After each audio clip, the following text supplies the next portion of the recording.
Bonjour et bienvenue sur Guérir et Grandir, le podcast où nous explorons ensemble les chemins de la santé holistique. Je suis Lisa, nutrithérapeute, formatrice et votre guide dans cette aventure. Mon objectif est de vous ouvrir les portes d'une compréhension plus profonde et plus authentique de l'humain et de la santé. Dans Guérir et Grandir, nous allons poursuivre et approfondir notre quête de vérité et de bien-être. Comme toujours, je partagerai avec vous des interviews d'experts, des conseils naturels et nutritionnels, ainsi que des réflexions certainement plus intimes et personnelles. Cette émission est donc aussi le reflet de mon propre parcours. Un voyage de guérison et de croissance, un chemin vers plus de conscience. Ensemble, nous explorons comment les pratiques ancestrales et les sciences modernes peuvent s'entrelacer pour former une approche où l'unité avec soi-même, avec les autres, avec la nature est célébrée. Guérir et Grandir n'est donc pas seulement un podcast, c'est un espace où nous apprenons à être pleinement nous-mêmes et où nous découvrons comment atteindre notre plein potentiel. Je suis ravie de vous embarquer dans cette nouvelle aventure. Préparez-vous à une expérience enrichissante et je vous souhaite une écoute aussi agréable qu'inspirante.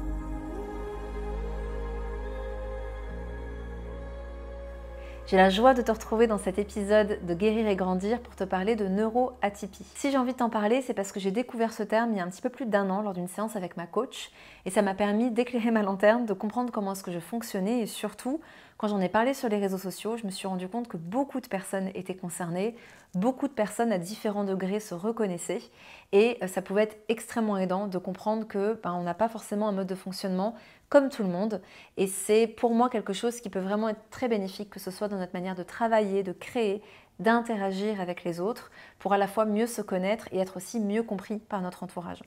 Donc l'idée n'est absolument pas de se dire je suis différent, on est mieux, on est moins bien, l'idée n'est pas là. Il y a aujourd'hui beaucoup d'études et encore de découvertes dans les neurosciences qui permettent de mieux comprendre ce mode de fonctionnement. On le verra, on va avoir une interview avec une psychologue qui va beaucoup plus nous parler de ça en détail avec son expertise. Mais pour ma part, ce qui a été extrêmement aidant, c'est que je me suis rendu compte que oui, j'avais un fonctionnement en arborescence, c'est-à-dire que quand je dois concevoir quelque chose, quand je dois conceptualiser, créer, écrire un texte, penser à une formation, brainstormer, j'ai tout qui part en feu d'artifice. Parfois, quand je m'exprime, j'ai aussi tout qui vient en feu d'artifice, ce qui peut aussi faire que ça peut être difficile de me suivre parfois. Et c'est un effort majeur pour moi de synthétiser ma pensée et de vraiment l'organiser d'une certaine manière. Alors, je sais que ça peut paraître paradoxal parce que j'ai conscience que dans mon métier, ma pédagogie est ma force parce que je pense que d'aller en profondeur dans des concepts parfois compliqués, pour les simplifier, c'est quelque chose que je sais faire. Peut-être grâce à cette neuroatypie, je sais que l'une de mes forces est de faire du lien entre plein de choses et de le transmettre. Par contre, ce qui est sûr, c'est que quand je dois synthétiser ma pensée, quand je dois écrire juste quelques lignes pour que ça rentre dans un post Instagram, ou quand je dois rédiger un support de cours avec vraiment quelque chose qui est très scolaire, pour moi c'est l'enfer. Ça me pompe une énergie pas possible et je déteste faire ça. En tout cas, c'est la chose que j'aime le moins faire. Et c'est pourquoi je me tourne de plus en plus aujourd'hui vers ce format de podcast, des formats live où j'ai de la place en fait pour m'exprimer, où j'ai de la place pour développer mon idée et où je ne me sens pas contenue dans quelque chose. Ce que j'ai pu découvrir aussi avec ce profil de neuroatypique, c'est que c'est des personnes qui peuvent être très exigeantes avant tout vis-à-vis d'elles-mêmes, très perfectionnistes, qui vont également avoir tendance parfois à avoir du mal à interagir avec les autres, peut-être parfois il va y avoir des incompréhensions dans la communication parce que puisqu'on a cette tendance à beaucoup parler, à passer du coq à l'âne, et bien potentiellement il y a des choses qu'on est persuadé d'avoir dites, puis l'autre va dire mais pas du tout. Parce que oui, ce qui peut être très clair pour nous peut être perçu de manière très décousue pour l'autre et donc il va peut-être passer à côté de certaines informations. Et la personne neuroatypique peut aussi avoir cette tendance, d'autant plus si c'est une femme, à être très caméléon, à beaucoup s'adapter, à porter d'autant plus un masque social pour s'assurer de rentrer dans le moule. Parce qu'enfant, elle a bien compris qu'elle devait fonctionner comme tout le monde, pour avoir des bonnes notes, pour être récompensée, pour être aimée, etc. etc. Donc puisqu'on est de toute façon tous concernés, que ce soit nous-mêmes ou par rapport à des proches de notre entourage, et qu'il y a encore beaucoup d'incompréhension par rapport à qu'est-ce que c'est que la neuroatypie, qu'est-ce que ça englobe par rapport à d'autres formes de fonctionnement neurocognitif, que ce soit par exemple le TDAH, que ce soit les troubles de la sphère autistique ou encore tout ce qui est les hyper ou tous les 10, eh bien j'ai décidé de faire ce podcast et de faire cette interview. Donc je te retrouve tout de suite pour aller parler plus en détail de la neuroatypie. Bonne écoute. Bonjour Marjorie, j'espère que tu vas bien. Bonjour. Alors écoute, ce que je te propose, c'est que tu te présentes parce qu'en fait, j'ai été diagnostiquée, on va dire, il y a 1 an en tant que neurodivergent, Ouais. neuroatypique. Donc moi, c'est un terme que j'avais découvert à ce moment-là et ça m'a permis d'avoir beaucoup d'éclaircissements sur mon mode de fonctionnement. Je me suis dit: «Mais oui, mais enfin, il y a quelqu'un qui me lit» et ça m'a permis, en fait, de comprendre beaucoup de choses de mon passé, de mon présent, me permettre d'entrevoir des choses différemment aussi pour mon futur. Et j'aimerais en fait qu'ensemble, on puisse, présenter un peu plus, de manière étayée, qu'est-ce que c'est que la neuroatypie. Je pense qu'il y a beaucoup de confusion parfois avec, tout ce que ça prend en considération entre le TDA, TDAH, tout ce qui est hyper, tout ce qui est donc dyslexique, dysgraphique, toutes ces choses-là. Donc avant Ouais. toute chose, est-ce que tu peux te présenter et est-ce que tu peux, nous dire, en quoi la neuroatypie est devenue une spécialité pour toi? Oui, bien sûr. Donc, bonjour. Donc moi, je suis Marjorie Bessaï. Alors je suis psychopédagogue. Je suis aussi coach et je suis aussi thérapeute. Donc, à savoir, je suis nutrithérapeute aussi, naturopathe, aromathérapeute. Enfin bref, je fais pas mal de choses. Et je me suis spécialisée en neuroatypie.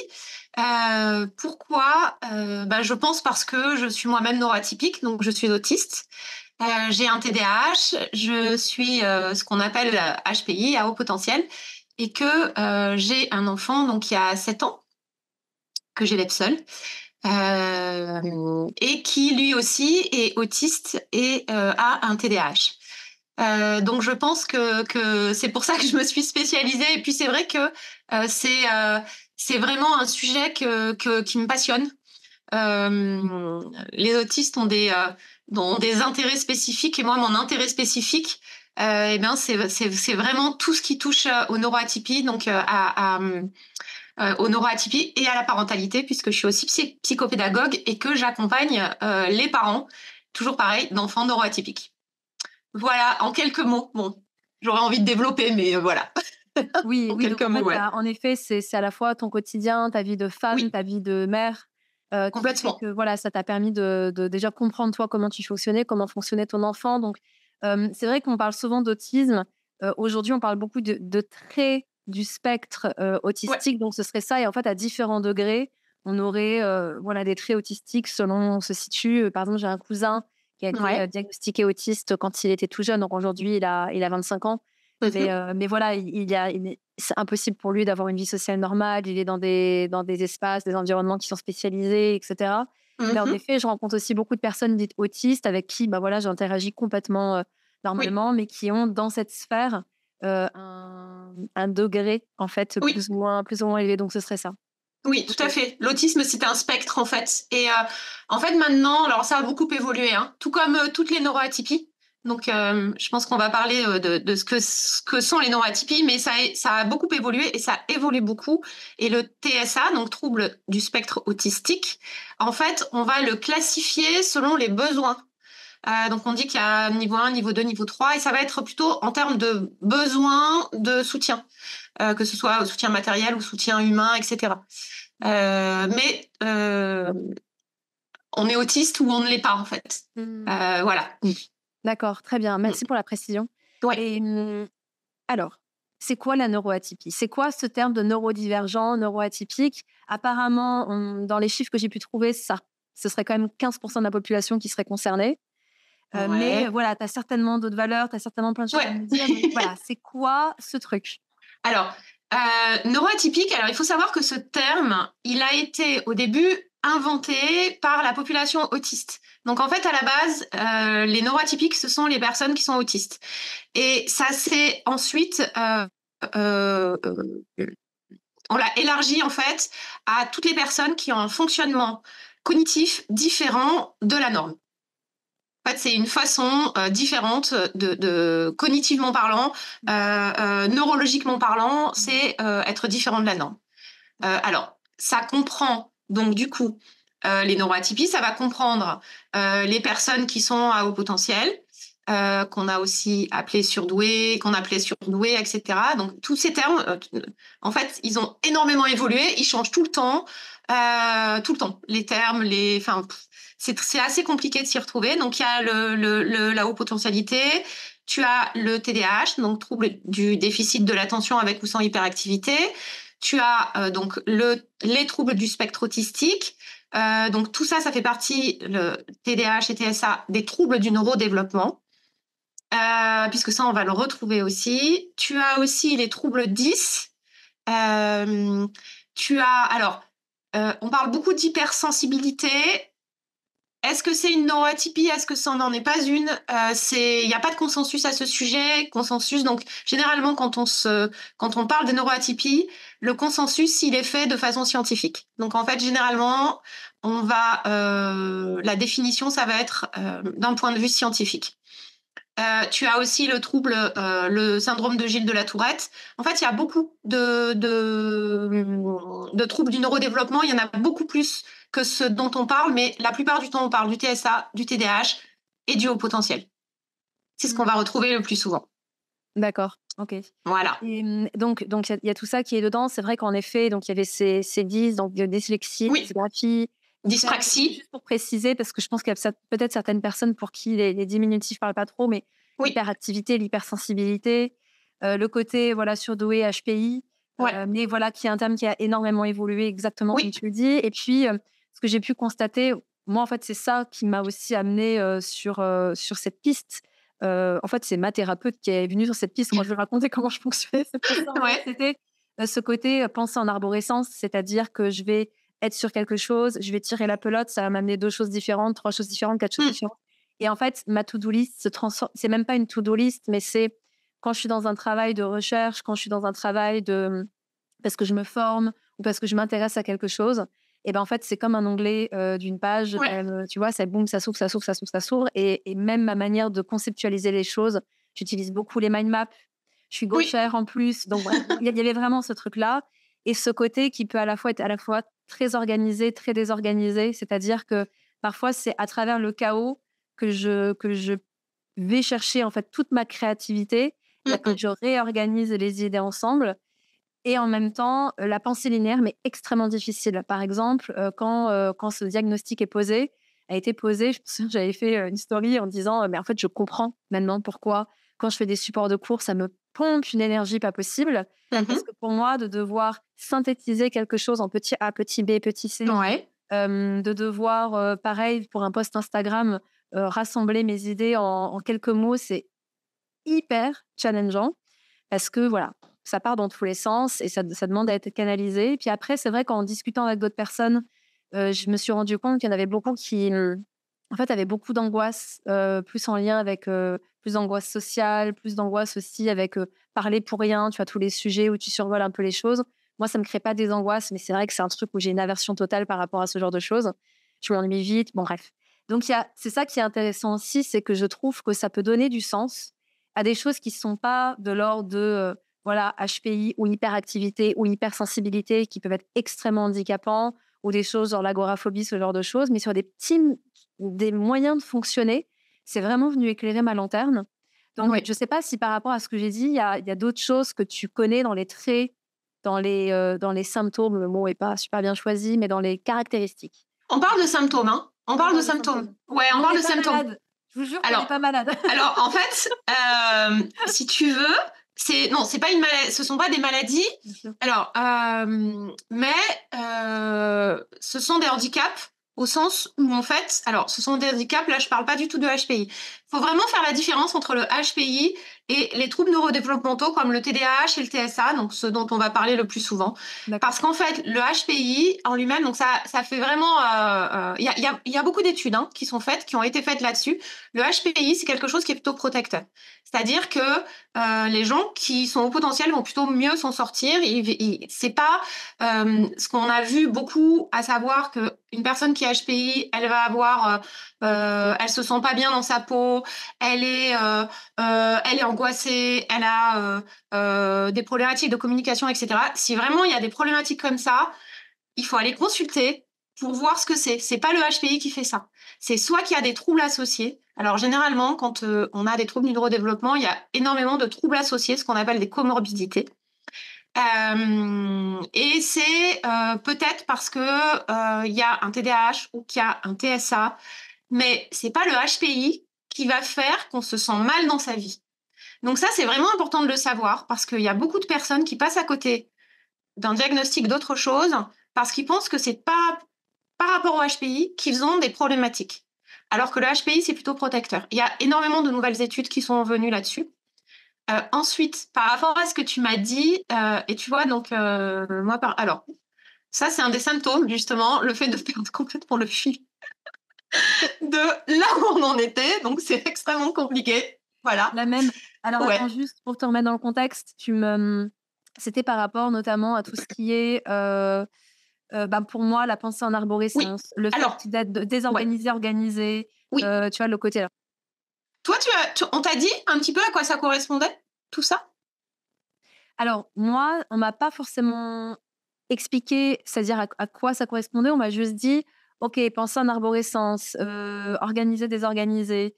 Après, en fait, on m'a posé quelques questions. On m'a dit: «OK, Ouais. en fait, ça s'appelle la neuroatypie». D'accord. Mais c'est plus en partant de mes symptômes qu'on Ouais. m'a donné l'information de la neuroatypie. Ça n'a pas Alors, été: ok. «Tu es neuroatypique et je vais t'expliquer tous les trucs». D'accord. Les choses ont été faites à l'envers. Alors, parce que neuroatypie, c'est vraiment, ça englobe tout. Donc, en fait, ce qui serait intéressant, c'est que ce soit précisé ce que c'est.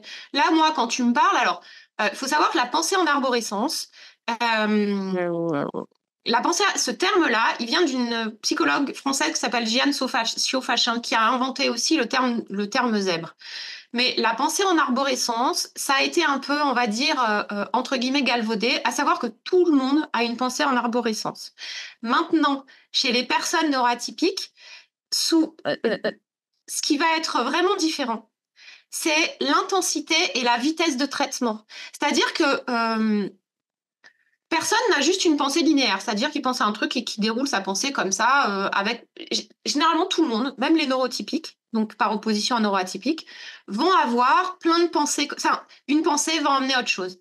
Sauf que chez les personnes qui ont un fonctionnement cognitif différent, ce que ça va faire, c'est que ça va aller tellement vite qu'on va avoir cette impression qu'il y en a des milliers en même temps et de plus s'y retrouver. C'est la vitesse de traitement généralement. Souvent les neuroatypiques, ce qu'on va voir comme caractéristique principale, c'est l'intensité, en fait. Il y a ce côté très intense, en fait, qui va se retrouver dans toutes les sphères de la vie.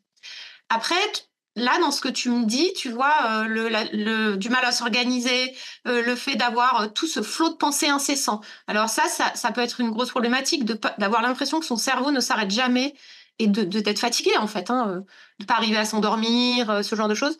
Là, ça fait penser, par exemple, au TDAH, par exemple. Ça fait vraiment penser au TDAH.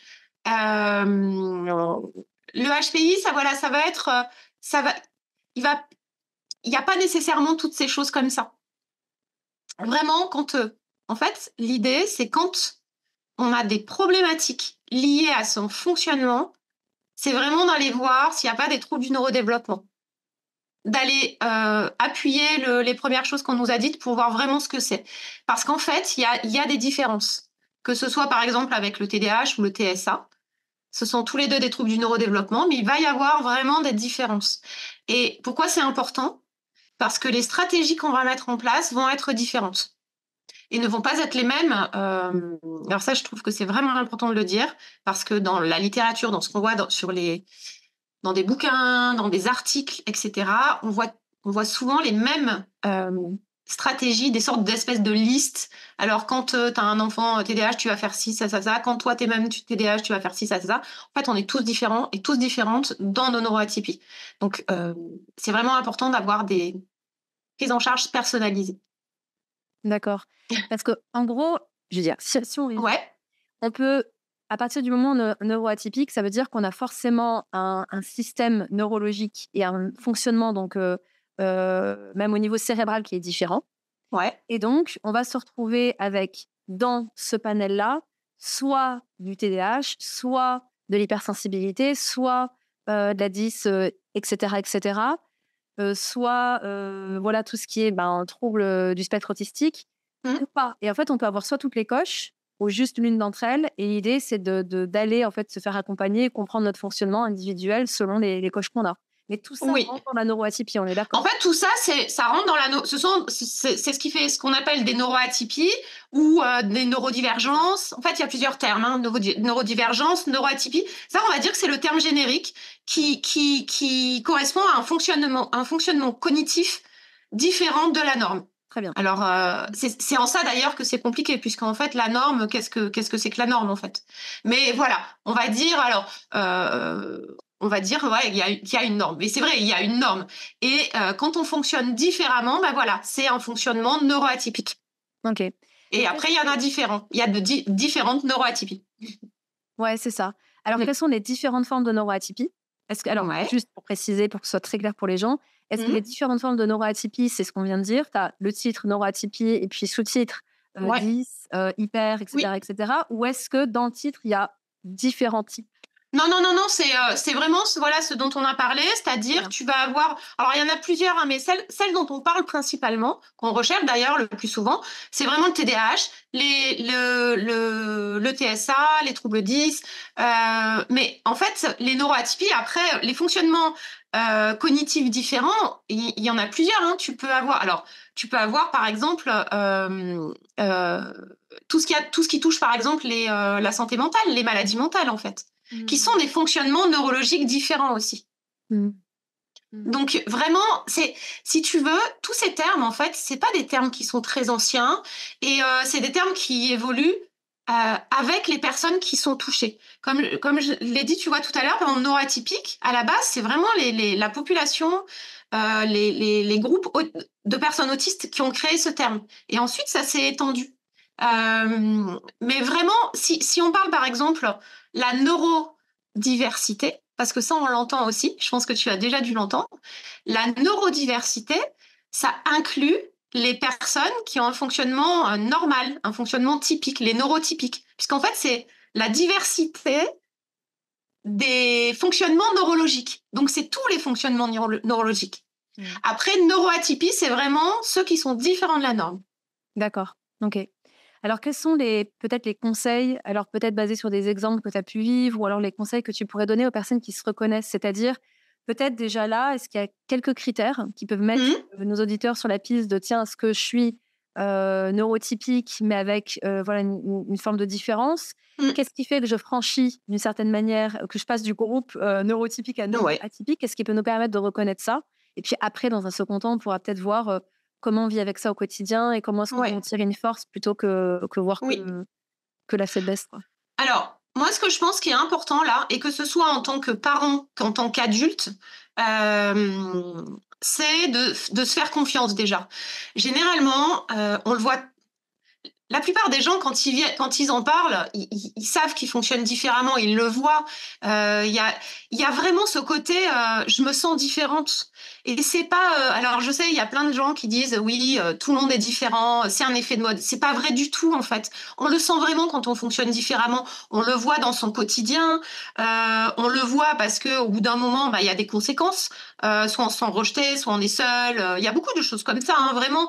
On voit bien qu'on fonctionne pas comme la majorité des gens à l'école. On le voit très vite. Les enfants qui vont pas fonctionner comme les autres.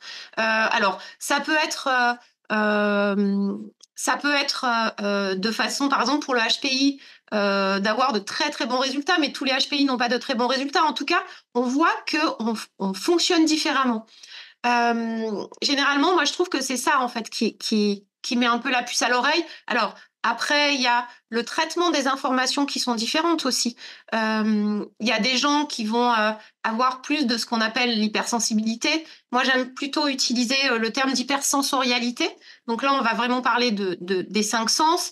C'est des personnes qui vont, je sais pas, qui vont euh, euh, être très sensibles au bruit, plus que les autres personnes. Et ça, on le voit en fait. On le voit très vite. C'est des personnes qui vont être fatiguées, qui vont pas supporter la lumière. Alors, malheureusement, il y en a qui ont qui ont les 5 sens de toucher, donc c'est compliqué. Mais en fait, on va très vite se rendre compte qu'on fonctionne différemment. Même si, parfois, on s'en est pas, entre guillemets, rendu compte où notre entourage ne s'en est pas rendu compte quand on était enfant. Donc ça, c'est une vraie problématique, hein, parce que, et c'est notamment vrai pour les femmes, parce que les neuroatypies au féminin, c'est beaucoup plus compliqué et on le diagnostique beaucoup plus difficilement que quand on est un homme. Alors, il y a énormément d'études qui sont faites là-dessus. Enfin, énormément, non, c'est pas vrai. Pas énormément, beaucoup moins que ce que j'aimerais, mais on y vient. Et donc, du coup, voilà, moi, je dirais cette sensation d'être différent, tout simplement, en fait. Je pense que c'est le truc au début. Ça fait hyper sens aussi par rapport au féminin-masculin, parce que je trouve, c'est ce que j'ai pu observer aussi, c'est qu'on a cette capacité naturelle à s'adapter, à se suradapter en tant que femme. Ouais. Des raisons qui sont propres Oui. voilà, à notre énergie, à notre sexe, à comment fonctionne notre société. Et en fait, j'ai pu aussi, après, quand on va au-delà, c'est selon, alors certains qui sont dans l'astrologie ou autres vont dire bah, aussi selon le signe, etc. Et ça, clairement, je l'ai vu. C'est-à-dire que cette hyper-adaptabilité au monde dans lequel on vit, à notre entourage constamment, fait qu'en fait, on se désensibilise presque, ou en tout cas, on encaisse plus. On se conforme. Exactement. Ouais, on se conforme mais beaucoup. Du coup, c'est ce qui fait, tu vois, je lisais par exemple récemment un article sur les femmes, et donc là, c'était vraiment plus les femmes HPI, en l'occurrence, cet angle-là qui était donné, et des fois, la difficulté qu'elles pouvaient avoir dans leurs relations, qu'elles soient amicales ou amoureuses, c'était vraiment plus sur la sphère personnelle, et ça disait, voilà, cette capacité à absorber, s'adapter sans cesse, parce que justement, il y a une pensée très rapide, il y a un besoin d'être nourri intellectuellement qui est beaucoup plus grand. C'est des femmes qui sont perfectionnistes, exigeantes, et en fait, au bout d'un moment aussi, parce qu'elles s'adaptent à leur environnement, parce qu'elles vont baisser d'une certaine manière leurs exigences, en fait, au bout d'un moment, ça explose, parce que c'est plus du tout dans leur manière de fonctionner. Et je me suis pas reconnue là-dedans, dans le côté je prends, puis j'explose, ou peut-être il y a quelques années de ça. Aujourd'hui, moins, mais par contre, ça m'a énormément parlé, en fait. Et je suis convaincue qu'il y a un paquet de femmes qui nous écoutent qui vont se reconnaître là-dedans. Et où, en effet, c'est pas du tout diagnostiqué parce qu'on s'est conformé. On s'est conformé, et je trouve que ça fait du bien, en fait. Ça fait du bien parce que quand on le conscientise, du coup, on a une meilleure connaissance de soi, et on peut davantage mettre de la conscience dessus, l'atténuer, l'exprimer à l'autre, le partager, que ce soit à nos amis, à notre conjoint, notre conjointe, peu importe le type de relation amoureuse qu'on a. Et ça, je trouve que c'est pour ça aussi que j'ai envie d'en parler. C'est que moi, je me suis rendu compte que dans mon métier, dans ma vie, ça m'a permis de comprendre mon fonctionnement, de le communiquer, et du coup, de beaucoup mieux vivre avec, et d'en tirer vraiment les forces, en fait. Oui, en fait, il y a vraiment une différence selon le genre, par rapport au traitement des neuroatypies. Et on s'aperçoit alors déjà, il y a un truc très simple, c'est qu'en fait, toutes les études, elles sont faites par des hommes généralement. Enfin, pas toutes, j'exagère là, enfin, je généralise. C'est pas toutes les études, mais la plupart des études par le passé ont été faites par des hommes sur des hommes. C'est la même chose pour les analyses sanguines, etc. Les modèles qu'on a, ce sont les normes, ce sont les hommes.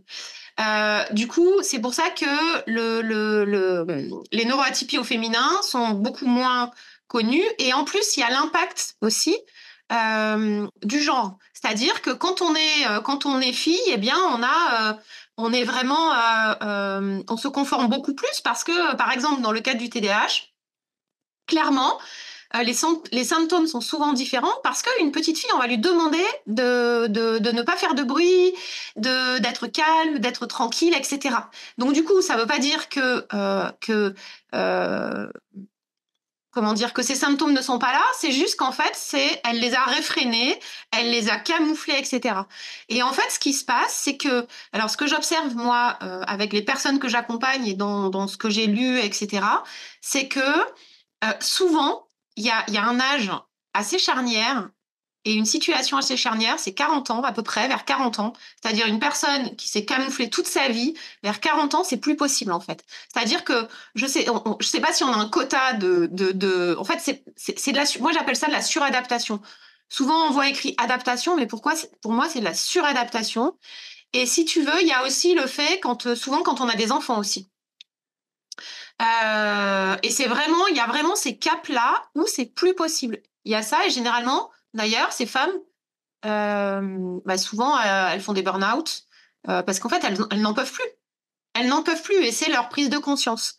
Et ça, il y a de plus en plus de femmes qui se font diagnostiquer maintenant, tardivement, parce que justement, elles ont essayé, elles se sont camouflées toute leur vie, elles ont l'impression d'avoir, elles ont des sensations même d'avoir joué un rôle en fait, d'avoir joué un rôle toute leur vie, que c'était pas vraiment elles.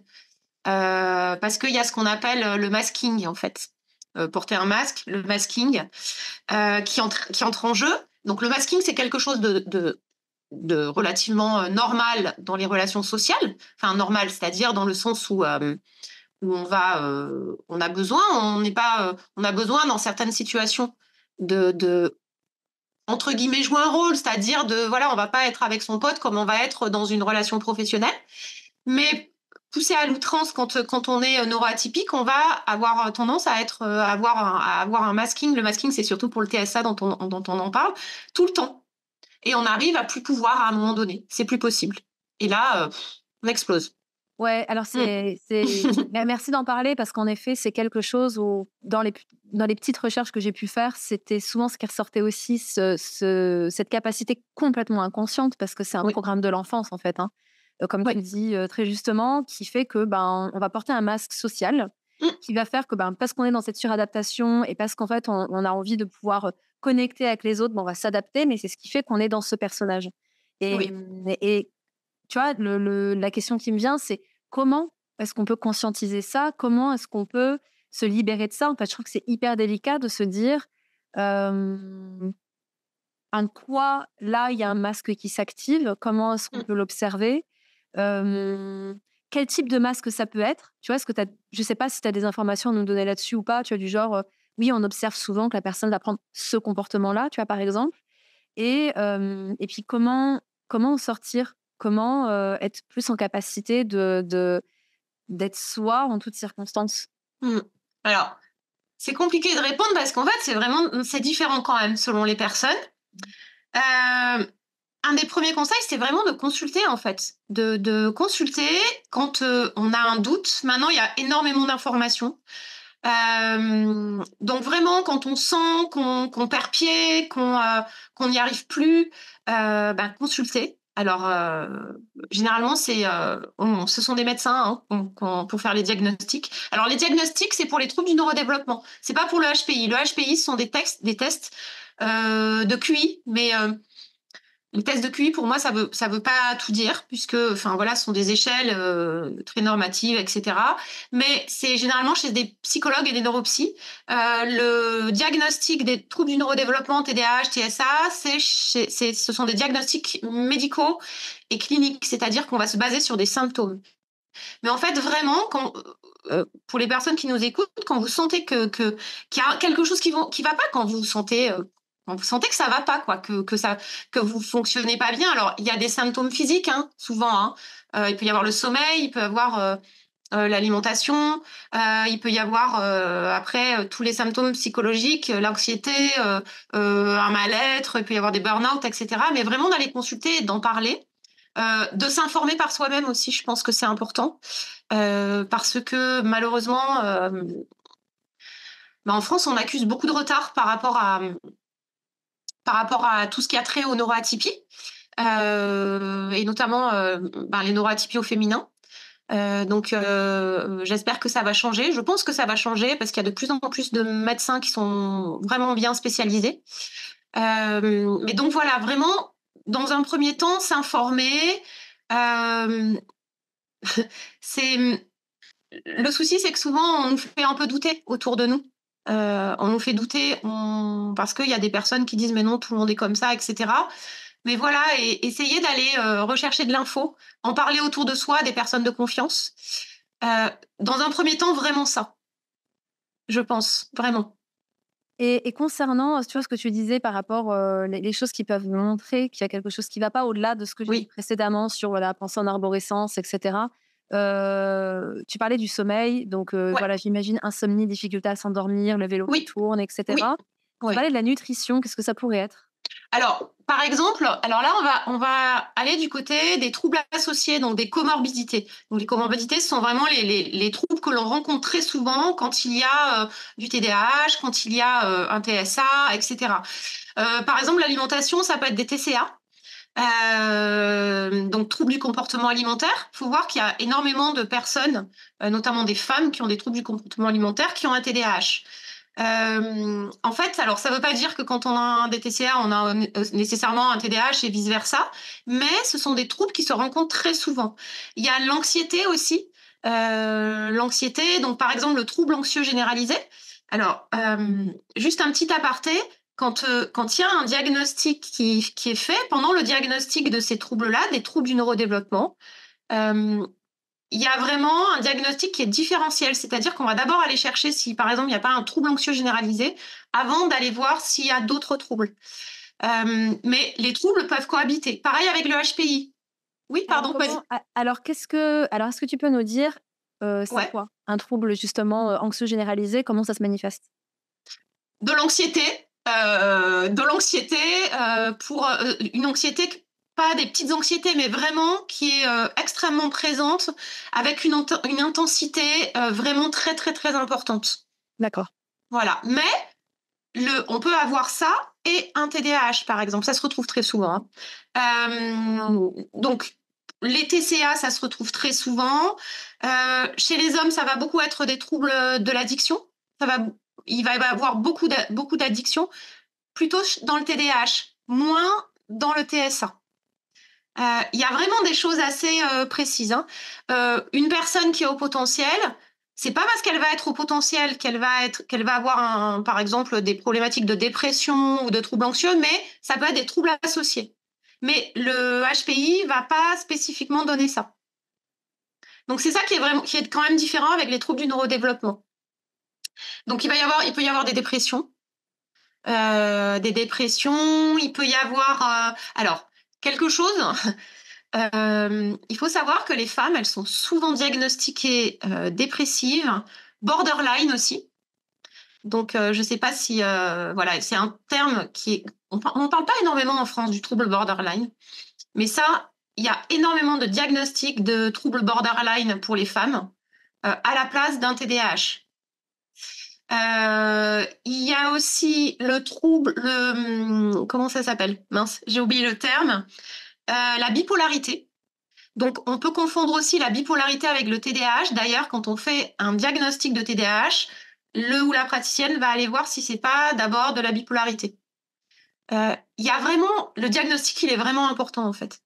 C'est pour ça que c'est compliqué, par exemple, dans le cas du TDAH, de, entre guillemets, s'auto-diagnostiquer, même si je pense, pour ma part, c'est vraiment à titre personnel, que en lisant, etc., on arrive à voir quand même vraiment des choses. D'ailleurs, on aiguille aussi souvent les praticiens. Mais c'est vraiment important d'aller... donc, pour en revenir à ce que tu disais, donc l'alimentation, il peut y avoir des TCA. Concernant l'alimentation, dans le cadre de l'autisme, souvent, il peut y avoir des problématiques de sélectivité alimentaire, des troubles de l'oralité. Donc ça, chez les enfants, des troubles de l'oralité, ça peut mettre sur la piste. Ça ne veut pas dire que l'enfant est autiste, mais ça peut mettre sur la piste. En tout cas, on va dire une approche de l'alimentation toujours pareil, différente en fait. En fait, dans tous ces diagnostics, ce qui va mettre la puce à l'oreille, c'est cette différence. Voilà. C'est que c'est différent de ce qu'on voit d'habitude. Et oui, c'est le mot qui me venait aussi. C'est ça. Cette notion de différence. Oui, le sommeil, c'est différent. Les enfants, par exemple, les enfants neuroatypiques, ben, ça va être plus compliqué, ça va être plus intense. Des enfants qui vont pas avoir envie de se coucher. Alors, ça veut pas dire qu'ils n'ont pas envie, en fait, hein, mais compliqué, le sommeil est compliqué plus tard. Alors, il y a des raisons physiologiques aussi. Il y a eu des études qui ont été menées qui montrent qu'en fait, la mélatonine, donc le taux de mélatonine, donc ce qu'on appelle la mélatonine, l'hormone du sommeil, va être moins sécrété. Donc, il va y avoir ces problématiques de rythme circadien, de rythme jour-nuit, qui vont être présents, qui peuvent être présents, parce que c'est pas chez tout le monde non plus, et donc avoir ces problématiques de sommeil, donc des personnes qui vont plutôt s'endormir plus tard. Donc voilà, tout ça, les insomnies par le fait, cette pensée-là, tout le temps, ça c'est très présent, hein. Ce côté-là, là, avoir cette impression qu'on est toujours en train de penser, d'avoir des pensées tout le temps, tout le temps, tout le temps, ça c'est un signe, souvent quelque chose qui peut nous mettre la puce à l'oreille. Est-ce que tu as dit quelque chose que je trouve hyper intéressant, parce que j'avais une discussion avec des amis par rapport à ça, c'est cette difficulté à aller se coucher malgré la fatigue. C'est-à-dire une personne, alors après, on est tous entrepreneurs dans la sphère, donc forcément, ça ne fait pas, mais est-ce que, voilà, tu vois, question, est-ce que c'est quelque chose qui peut mettre la puce à l'oreille par rapport à une neuroatypie, parce qu'il y a de la fatigue, la personne, elle se sent épuisée, mais il y a un espèce de je ne peux pas aller dormir. C'est comme s'il y avait encore besoin d'aller d'être stimulé par on ne sait quoi, quelque chose, regarder quelque chose, écouter quelque chose, faire quelque chose. Ouais. Est-ce que c'est propre à cette neuroatypie ou est-ce que non? Ça peut plus être quelque chose chez tout le monde, mais qui est en lien avec une hyperactivité, qu'elle soit professionnelle ou autre. Alors, alors oui, ça peut toucher potentiellement. De toute façon, tous les symptômes, voilà, on peut les avoir, même si on n'a pas. Là, en l'occurrence, moi, ça me fait penser plus à du TDAH. Dans le TDAH, il peut y avoir ça en effet. Ce côté, alors c'est qu'en fait, dans le TDAH. Et aussi dans le TSA, mais pas de la même façon. Donc, il faudrait vraiment faire un truc spécifique à ça, à chaque trouble pour pouvoir expliquer. Mais il va y avoir ce qu'on appelle un trouble des fonctions exécutives. Il va y avoir parfois un manque de flexibilité cognitive, etc. Et vraiment, ça peut faire penser à ça. Donc, ce côté ne pas avoir envie d'aller se coucher. Alors, ça peut être... Il y a plusieurs raisons. Ça peut être aussi parce qu'on est dans quelque chose, en train de faire quelque chose et que donc ça peut être de l'hyperfocus par exemple. Oui, bien sûr. Dans le TDAH rencontré, ça peut être parce qu'on a des angoisses aussi à aller se coucher. Ça peut être parce que, comme on peut voir dans le TSA, parce qu'on a du mal à changer d'activité. Donc ça peut être des angoisses aussi parce que des angoisses de vie, parce que on veut profiter à fond, on a l'impression qu'on va pas avoir le temps, etc. Mais oui, ça peut être vraiment, ça peut être tout ça et ça peut en effet faire penser à des neuroatypies. En effet. Et en effet, ça peut être alors l'hyperactivité, une hyperactivité cognitive, donc avoir envie de faire un max de choses. Ça peut être parce qu'on ressent pas la fatigue non plus. Donc, il y a vraiment plein de choses, mais en effet, ça fait penser quand même à des neuroatypies. Mais on peut l'avoir autrement, mais si tu veux, si on n'a que ça, bon, potentiellement, ça va pas... voilà. En fait, c'est ça plutôt. C'est plus, est-ce qu'on a plein de symptômes qui vont nous poser des problèmes? D'ailleurs, le diagnostic, il repose là-dessus. Même si tu as plein de symptômes, que tu n'as pas de problématique avec ça, potentiellement, tu vas pas avoir de diagnostic. Ça paraît bizarre, mais... Non, mais ça fait hyper sens, en fait. Ouais, pourquoi c'est aller ça. remuer les choses? Complètement. Bien, quoi. Enfin, c'est ça. On est bien d'accord. Et moi, c'est vrai qu'en fait, à la base, je voyais pas le problème, tu vois, parce que je pense aussi suradaptabilité. Ouais, alors c'est ça. Ouais, c'est ce que j'allais te dire après. Par contre, quand j'ai commencé quand on m'a dit à ça, je me suis dit, ah, mais attends, mais du coup, en fait, je comprends plein de trucs. Et j'ai vraiment revu des scènes du passé. J'ai vraiment vu des moments de ma vie plus intenses, comment je fonctionnais, etc. etc. Et c'est vrai que du coup, après, tu as cette curiosité en disant, mais en fait, des fois, tu as la sensation que tout le monde fonctionne comme ça, alors que pas du tout, en fait. Non, c'est ça. Dans mon cercle d'amis, je l'ai vu dans mes relations, je l'ai vu dans mes réunions. Tu sais, ce côté où, en fait, tu as la solution A, la solution B, et tu as la majorité qui est sur la solution B, et toi, tu es déjà à la F, en fait. C'est ça. Quand tu essaies d'expliquer la F, tu passes pour une tarée. Ouais. Parce qu'on te dit, attends, il y a ça à faire avant. Bah ouais, mais non, en fait, tu sais que non. Tu sais que ça va pas le faire. Ouais. C'est hyper difficile. C'est hyper difficile parce que je trouve qu'il y a un petit peu parfois, surtout quand tu es avec des personnes qui fonctionnent pas comme toi, parce que le but, c'est ça aussi, je pense. Là, je parle vraiment même pour les entrepreneurs, pour les personnes qui ont la chance de choisir avec qui ils travaillent. C'est en fait de trouver aussi les personnes avec qui ça fit. Enfin, ça va vite, en fait. Ça avance. Et c'est juste, c'est pas ça va vite, ça va moins vite, c'est juste, ils fonctionnent comme toi. Et même si on est tous différents, ça s'imbrique mieux, en fait, c'est plus facile. Et ça, je l'ai vu même dans mon activité professionnelle. Donc, il y a tout ça. Et en fait, sauf si bien sûr, il y a quelque chose sur lequel tu veux rebondir avant, moi, la question qui suit, ce serait, OK, maintenant, concrètement, comment est-ce qu'on peut tirer des forces de ça? Quels sont peut-être les rituels? Quelles sont peut-être les choses qui peuvent nous aider au quotidien pour nous faciliter la vie, en fait, pour à la fois, en effet, rendre nos interactions, rendre notre productivité, notre efficacité, rendre notre capacité à créer et puis aussi notre bien-être, en fait, Oui. plus, tu vois, notre vie plus agréable en intégrant, en fait, toute notre spécificité. Oui. Alors, en fait, donc, pour moi, vraiment, ce qui est important, en tout cas, c'est comme ça que je l'aborde et que j'accompagne les gens. Moi, je pense que ce qui est vraiment important, c'est de la connaissance de soi. C'est vraiment de savoir, euh, alors déjà, de poser des mots sur ce qu'on ressent, sur ce qu'on est. Je pense que c'est une bonne étape. J'ai pas toujours eu cet avis aussi tranché. C'est-à-dire qu'il y a eu un moment où je me disais bon, peu importe tout compte fait. Mais en fait, peu importe qu'on ait un diagnostic ou pas. Ce dont je me rends compte maintenant, c'est que euh, on vit dans un monde, en tant que neuroatypique, dans un monde de neurotypiques. Malheureusement, on vit dans un système. Donc moi, je travaille aussi de façon systémique, l'impact des différents systèmes, des écosystèmes, etc. Et en fait, malheureusement, quand on n'a pas de diagnostic, c'est compliqué dans notre système. Si on était dans une société inclusive, franchement, je ne dirais pas aux gens de se faire diagnostiquer. Malheureusement, c'est pas le cas du tout. On en est vraiment très loin, notamment en France. Et du coup, donc, je dirais déjà, aller voir quelqu'un pour parler de ça, se faire diagnostiquer éventuellement. Ensuite, vraiment, la connaissance de soi et la connaissance des troubles. Pour moi, c'est vraiment les deux choses, c'est la base. Donc, psychoéducation, se questionner sur le trouble, voir comment ça se manifeste chez soi, pas les longues listes qu'on voit sur Internet, mais soi-même. Voilà, moi j'ai ça parce qu'on n'a pas, c'est pas une liste où on doit cocher tout. En fait, il y a vraiment des différences selon les personnes parce qu'en fait, ce qui est important dans ces troubles, ce qui a un gros impact, c'est son écosystème, le contexte dans lequel on vit. Une personne avec un enfant avec un TDAH, par exemple, moi je prends le cas de mon fils et de moi. Moi, mes parents savaient pas du tout, j'ai pas du tout été accompagnée. Et mon fils, par contre, voilà, moi, je me suis spécialisée là-dedans. Il a vraiment un environnement qui est complètement adapté, en tout cas du mieux que je peux. Et du coup, évidemment qu'il y a une différence.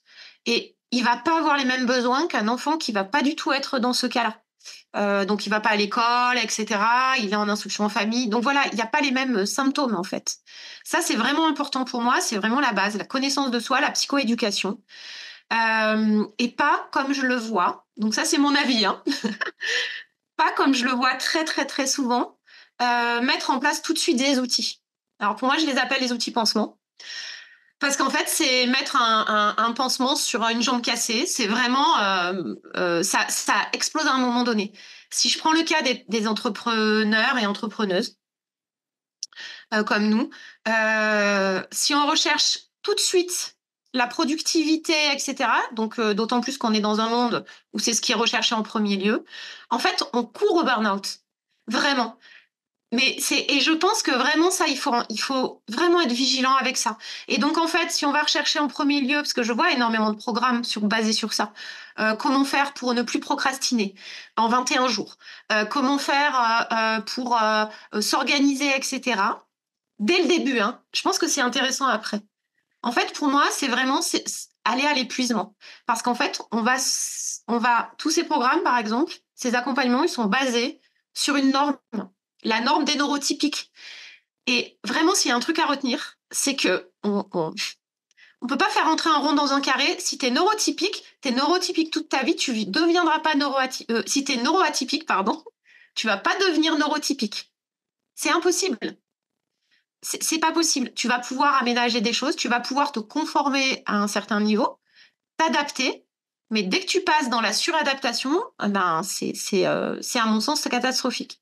Et c'est ce qu'on demande souvent dans notre société, notamment aux enfants. Et c'est ce que certainement tu as dû vivre, c'est ce que j'ai vécu moi. Et en fait, le réveil, ça peut être très difficile après. Donc voilà, pour répondre brièvement à ta question, connaissance de soi, psychopédagogie et éducation, pardon. Ouais, alors je suis tout à fait d'accord avec toi. Et Voilà. tu vois, typiquement, c'est hyper intéressant ce que tu dis par rapport à cette notion de productivité, d'efficacité, de non-procrastination, parce que je suis passée aussi à travers ça. Et en fait, je pense qu'il y a eu à la fois un travail de dépouillement personnel corrélé à un travail de connaissance de soi, notamment avec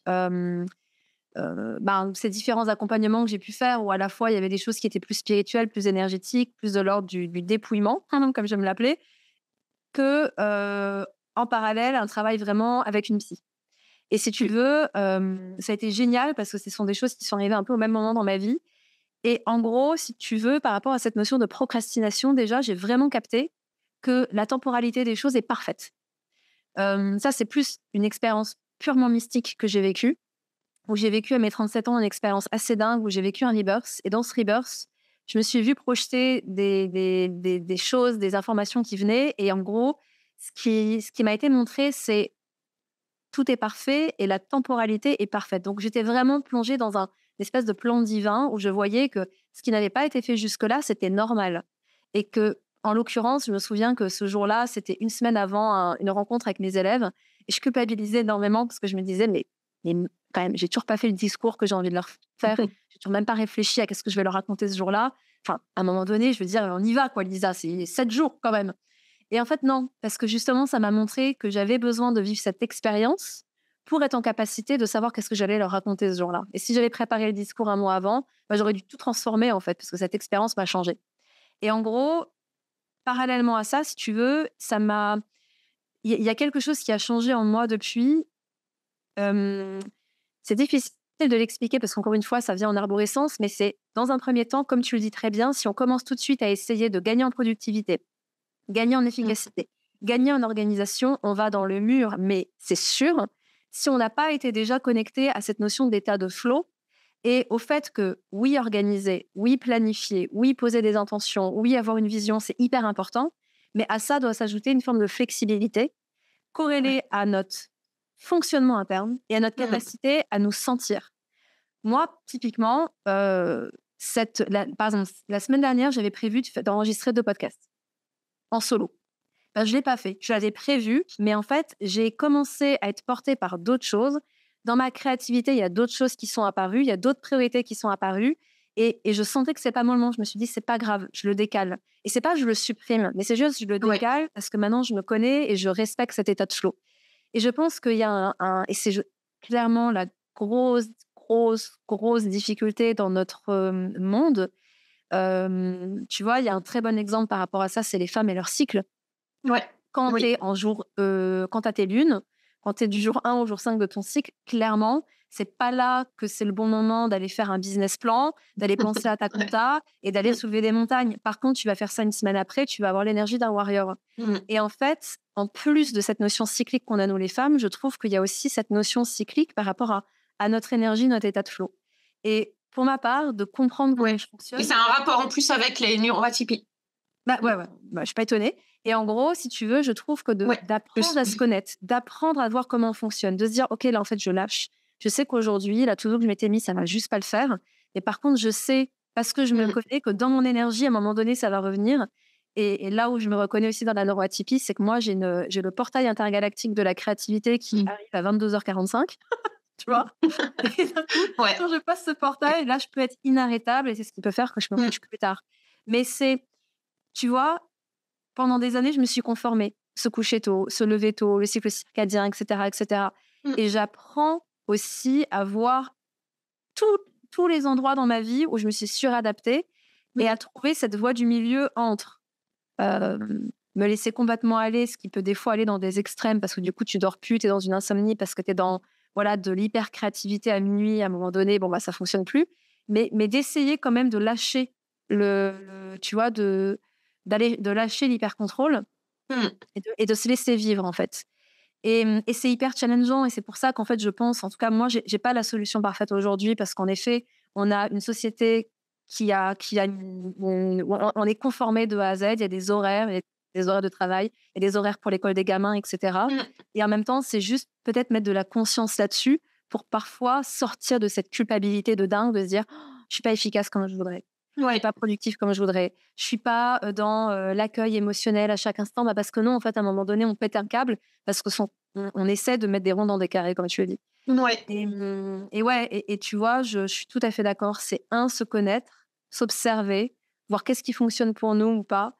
Moi, je suis convaincue que de passer du temps seul aide énormément. C'est-à-dire que vous soyez célibataire, en couple, père ou mère de famille, que vous bossiez dans une entreprise ou vous soyez indépendant, octroyez-vous des jours seuls dans l'année.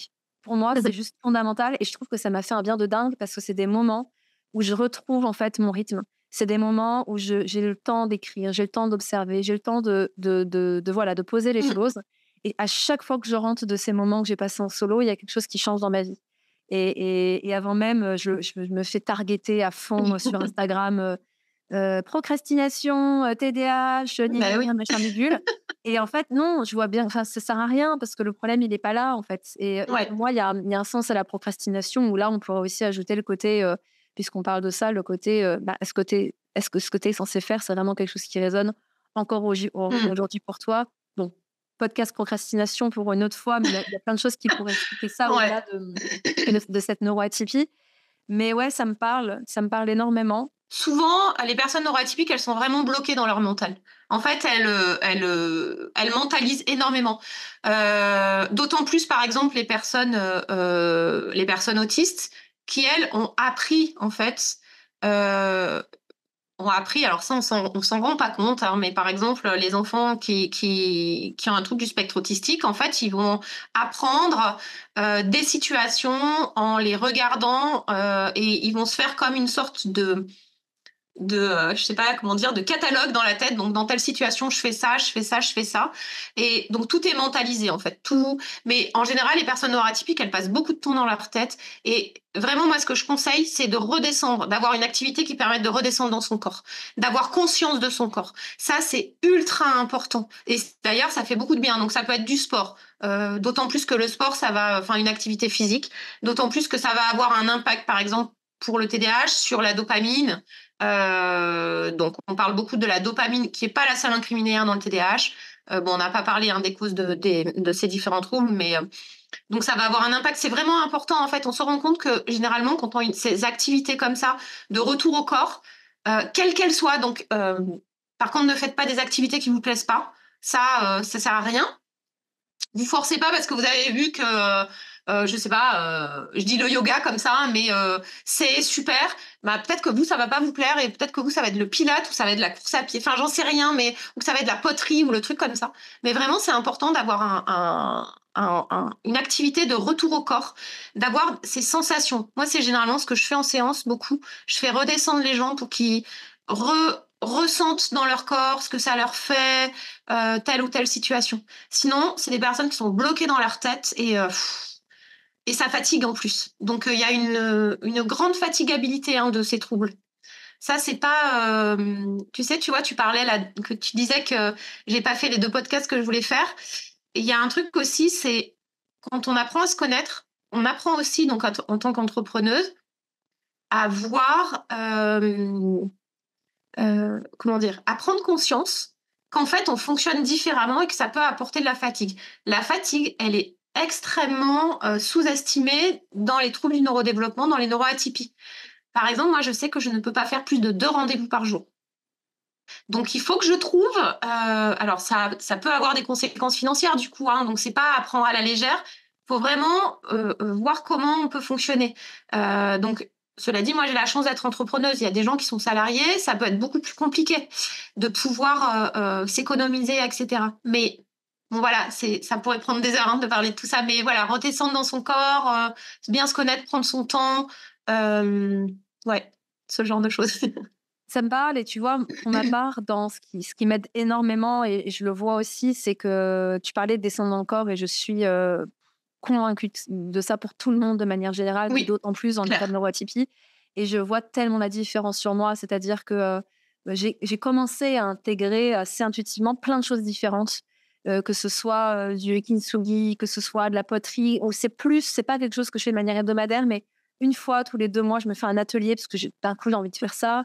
clairement, l'acro-yoga, en fait, je diversifie un max entre le yoga, l'acro-yoga, le HIIT, la boxe.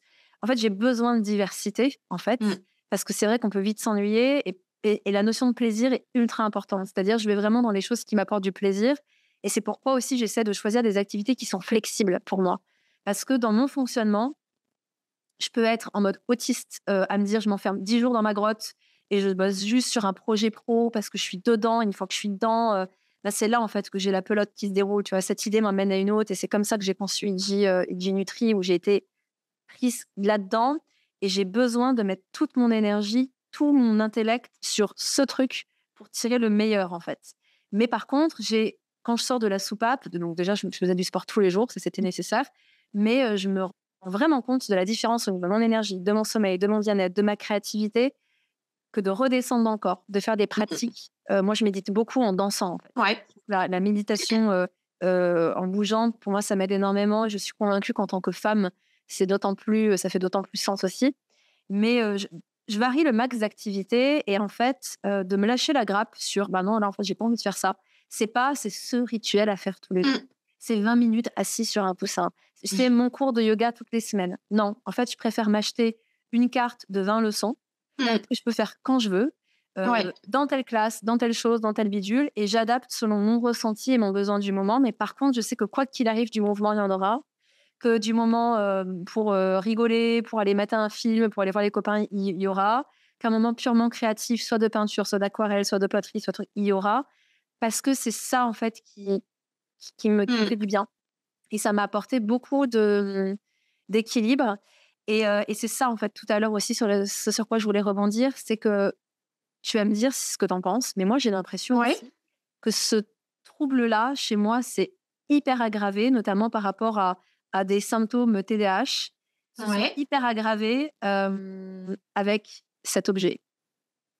C'est-à-dire que, je montre mon téléphone, pas la vidéo, c'est-à-dire qu'il y a 4 ans de ça, j'étais pas du tout sur les réseaux sociaux, j'étais un peu anti-téléphone, j'étais en mode, moi, si je peux me barrer 3 jours sans mon téléphone, ça me va très bien.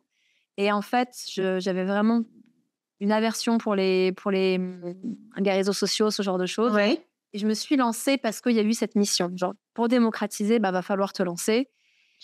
Et je me rends bien compte que l'usage des réseaux sociaux, plus en fait les années ont passé et plus j'ai été présente sur les réseaux sociaux, plus j'ai vu ma capacité de concentration et de focus fondre comme neige au soleil.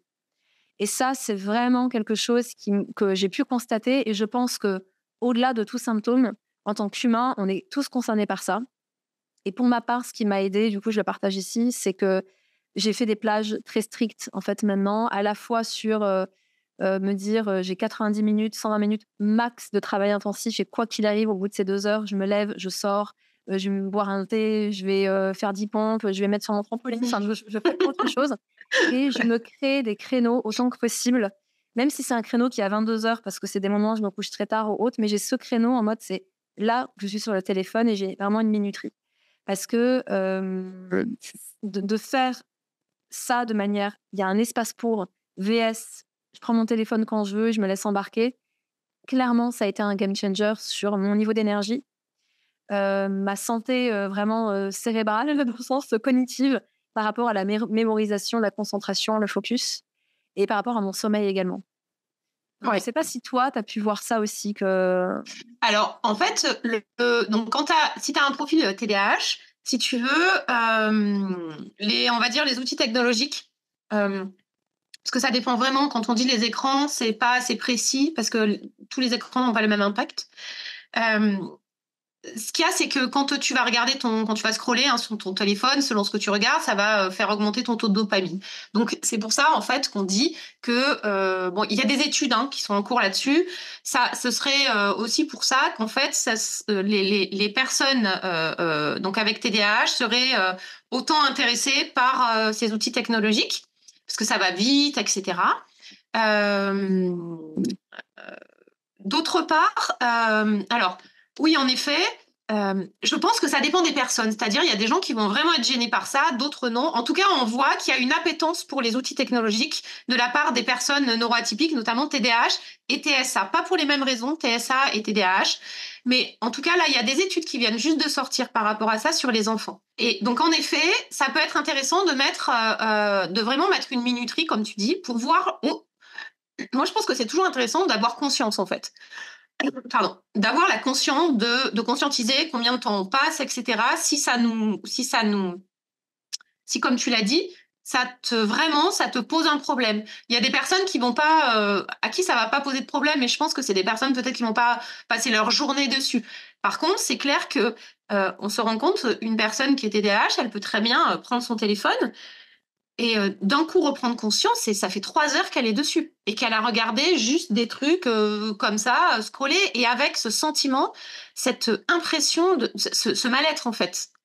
Et là, je pense que c'est vraiment important de faire quelque chose quand on ressent ça. Donc toujours pareil, vraiment par rapport à son ressenti. Quand on a passé je ne sais combien de temps sur son téléphone et qu'on se dit mais qu'est-ce que enfin je me sens mal quoi d'avoir fait ça. Physiquement, hein, on peut le ressentir. Hein. Bah là, vraiment, ouais, je pense qu'il y a des petites applis là qu'on peut utiliser justement pour voir combien de temps ça bip quand on est à tant de temps, etc. Alors, est-ce que ça aggrave? Parce que c'était un peu le sens de ta question, non? Est-ce qu'il y a des impacts sur la gravité des troubles, tout ça? C'est ça, je me questionne sur est-ce que ça aggrave et surtout est-ce que ça peut faire que même une personne qui à la base n'est pas dans cette sphère neuroatypique peut voir son niveau d'attention et non. Alors, non, en fait, le TDAH, le TSA, etc., ce sont des troubles neurodéveloppementaux. Les écrans, alors je sais qu'on a dit beaucoup ça, les écrans ne rendent pas autistes. Ne rendent pas, voilà, ne provoquent pas un trouble du déficit de l'attention. Après, est-ce que ça peut avoir des influences sur les niveaux d'attention? Sincèrement, il y a des études qui sont en cours là-dessus. On peut pas. C'est vraiment un sujet qui n'est pas encore assez documenté, en fait. Donc, tout ce qu'on va voir de très alarmiste, notamment chez les enfants, il faut savoir quand même, et c'est important, hein, parce que moi, je n'ai pas du tout l'avis qu'on voit beaucoup dans les médias. En tout cas, j'ai un avis un petit peu qui diverge un peu. C'est très alarmiste, en fait, et je pense que ça... En fait, on ne sait pas.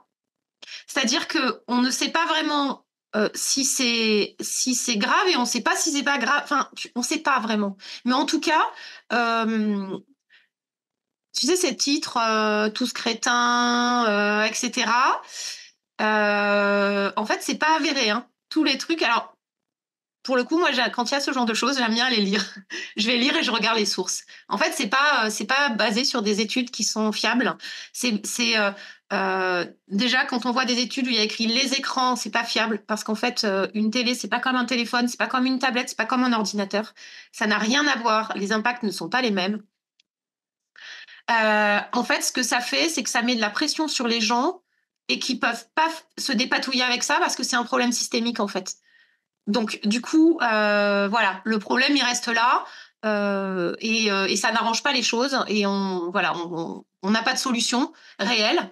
En tout cas, est-ce que ça donne un TDAH ou un TSA? Non, ça ne donne pas.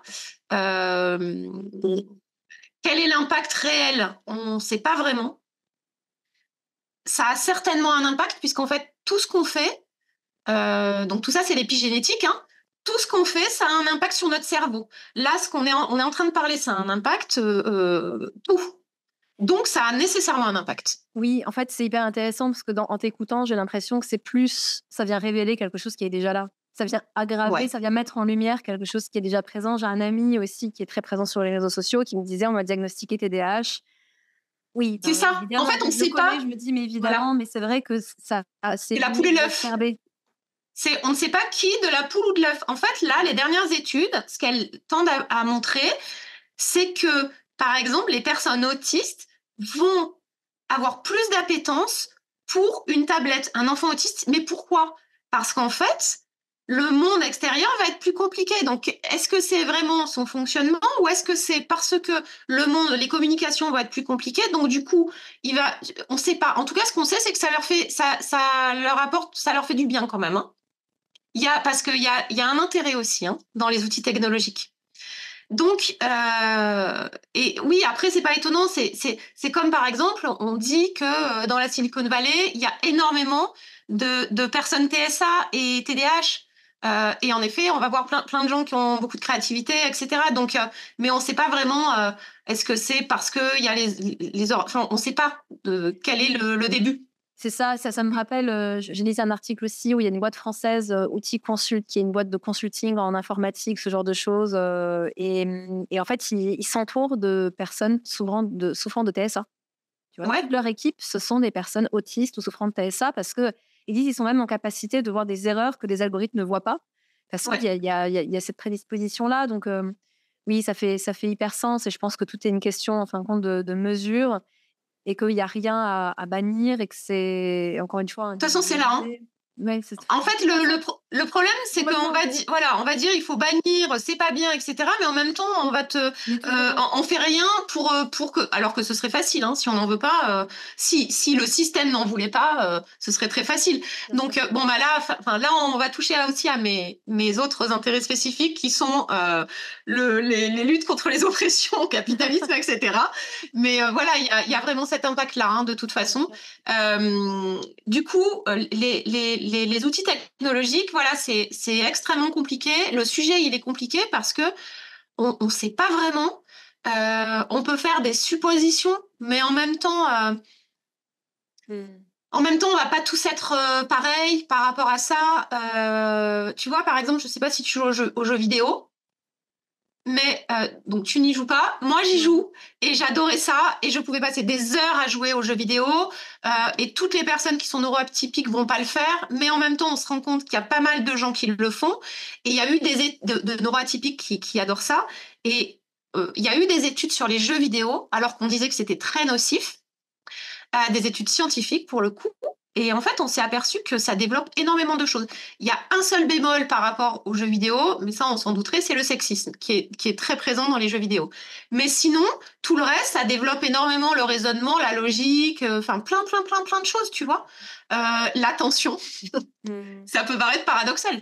Ouais, en effet. Oui, après, j'ai envie de dire, tout dépend des jeux vidéo, parce qu'à l'époque, j'en ai connu certains, c'est ultra violent, c'est ultra...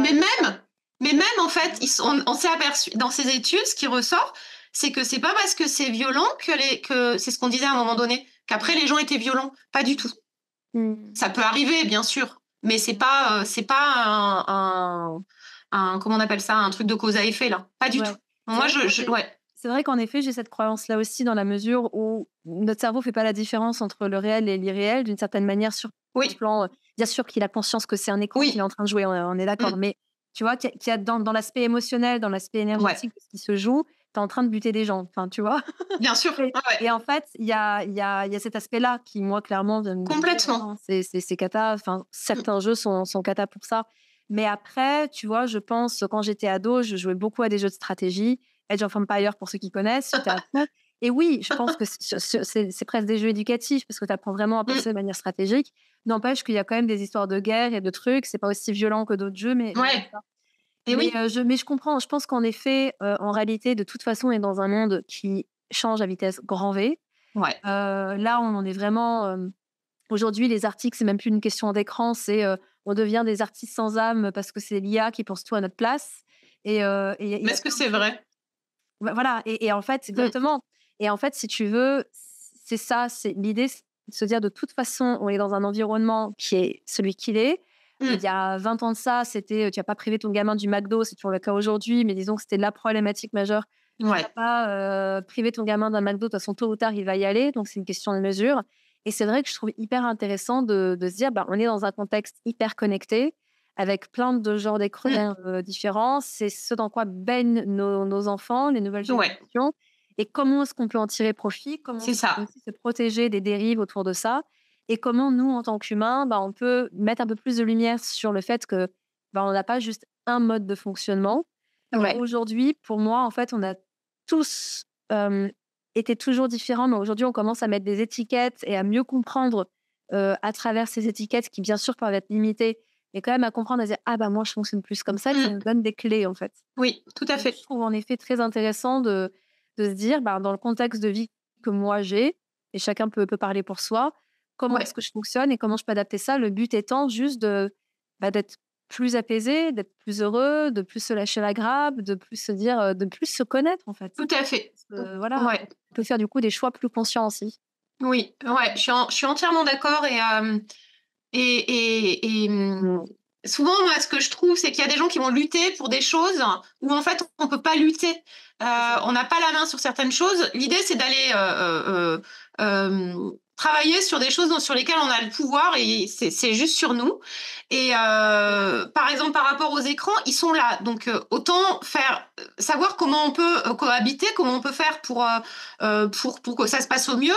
Moi, tu as utilisé les termes, enfin, se sentir bien, etc. Pour moi, par exemple, quand j'accompagne des gens, vraiment, ce que j'écris, c'est moi, je vous accompagne à vous sentir bien. Pour moi, déjà, si j'arrive à que vous-même, vous trouviez, en fait, comment vous sentir bien. Si déjà, j'arrive à ça, je trouve ça génial parce que pour moi, c'est vraiment la base. Et il y avait un truc, ce que tu viens de dire là, parce que tu as parlé d'étiquette, et une chose que je souhaiterais préciser par rapport à ça, c'est que souvent, quand on parle de diagnostic, etc., des neuroatypies, ou quand on en parle, juste on dit ah, mais non, mais j'ai pas envie de me mettre une étiquette, etc., d'être mise dans une case. Pour moi, ce qui met dans une case, c'est de penser qu'un diagnostic, ça met dans une case. En fait, pour moi, mettre une étiquette, ça, une case, peu importe, ça fait partie de la connaissance de soi. C'est nous-mêmes qui avons la main sur ce qu'on fait. On peut très bien l'enlever, l'étiquette, on peut sortir de la case, mais en tout cas, ça peut être un passage pour bien se connaître et pour mieux se connaître. Et ce qui est enfermant, c'est les prophéties autoréalisatrices, c'est-à-dire de penser que ça va nous mettre dans une case. À mon sens, c'est ça qui enferme.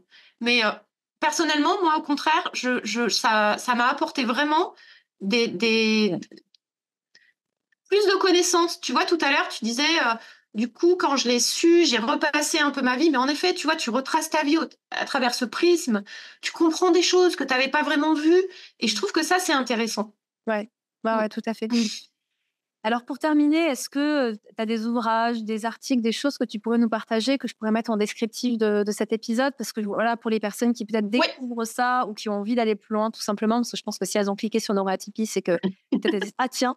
ouais, Donc ouais, je pense que ça pourrait être chouette d'avoir tes sources. Et je sais qu'il y a quelques ouvrages qui peuvent exister là-dessus, mais en oui, français, je sais pas. Donc oui. hyper preneuse de ça. J'en ai quelques-uns parce que je suis assez sélective, moi, sur justement, sur, sur ce qu'on trouve, sur les bouquins, etc. Alors, pourquoi? Parce que je suis assez sélective parce que je suis psychopédagogue, donc j'accompagne les parents, j'accompagne les enfants et que moi, mon moyen, c'est la non-violence éducative. Et donc, il faut vraiment que ça passe ce prisme. Donc, en fait, je ne conseille pas de sites de bouquins où, en fait, il y a des moyens de coercitifs, etc. Mais après, oui, c'est important, je trouve. Il y a des sites vraiment. Alors, moi, j'aime bien les sites plutôt canadiens, qui sont quand même un peu plus. Il y a déjà beaucoup plus d'infos mises à jour, etc. Et je te donnerai, ouais, j'ai des bouquins aussi qui sont bien, notamment sur l'autisme au féminin, parce que ça vaut vraiment le coup d'aller d'aller voir vraiment la spécificité. Parce que sinon, on peut ne pas se retrouver dans certaines caractéristiques. Ouais. Génial, bah merci beaucoup. Merci beaucoup en effet, parce que tu vois, typiquement tout à l'heure, tu as parlé de l'addiction et j'avais regardé Oui. des interviews d'hommes qui disaient Ouais. le côté addictif, en effet, parce que c'était besoin de se surstimuler pour tenir Ouais. par rapport Ouais. à tout ce qui se passait dans leur tête. Et je me suis pas du tout reconnue là-dedans. Et en effet, après, j'ai appris et on Oui. confirme que c'est quelque Ouais. chose qu'on retrouve davantage chez les hommes que chez les femmes. Donc Oui. d'avoir en effet différentes sources qui parlent de ça de manière générale, mais aussi par sexe, ça peut être très intéressant. Donc merci. Merci Oui. pour ça. Bah, écoute Marjorie, vraiment merci infiniment pour tout ce que tu nous as partagé. Avec plaisir. Ça éclaire nos lanternes. Et puis voilà, l'idée, c'était de pouvoir, dans ce podcast, dans cet épisode, aller explorer quelque chose sur lequel j'ai pu mettre un nom, sur des confirmations de ce que je ressentais en fait. Et ça m'a permis de me dire, OK, en fait, je suis pas toute seule et surtout d'aller plus loin. Pour moi, j'ai mon mode de fonctionnement à moi et c'est venu élargir, en fait. C'est venu ouvrir des espaces et qui m'aident énormément dans mon quotidien en tant que femme, en tant qu'entrepreneuse, en tant qu'amie, en tant qu'amante, en tant que tout, en fait. Ouais. Et je pense peut-être un jour en tant que mère. Donc, merci pour ça. Avec plaisir. Et où est-ce qu'on peut te retrouver aussi, Marjorie? Alors, moi, je suis sur les réseaux, tu veux dire? Oui, ouais. Par exemple, sur les réseaux, mais même, tu vois, si tu as un site ou autre. Ouais. Alors, sur les réseaux, je suis sur Instagram, donc Marjorie, TDAH, TSA et compagnie, avec le -8, là, entre tout. Sinon, je suis aussi sur Facebook. Je sais même plus comment je m'appelle sur Facebook, mais c'est à mon nom, de toute façon, Marjorie Bessaï, mais je pense que tu le noteras.